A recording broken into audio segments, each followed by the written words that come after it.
When a forest fire breaks out, every second counts. Traditional firefighting methods face a critical challenge. Ground crews can only cover limited terrain, and aircraft water drops often miss the most dangerous hotspots.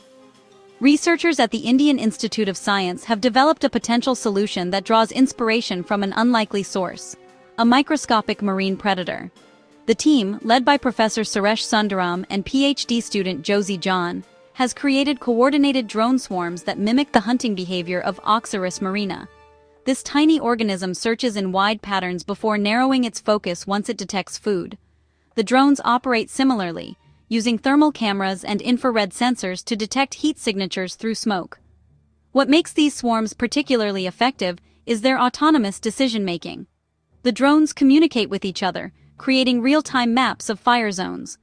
When they locate a blaze, the nearest drone becomes the swarm leader, attracting others to the most intense areas. Each drone analyzes fire size and intensity, then allocates the appropriate number of units to combat each cluster, while others continue searching. The research team has successfully tested AI-assisted fire detection and extinguisher systems. Beyond firefighting, these drone swarms could locate flood survivors, survey earthquake damage, and restore communication networks during disasters. For more on this story, find a link to the full article on Earth.com in the description.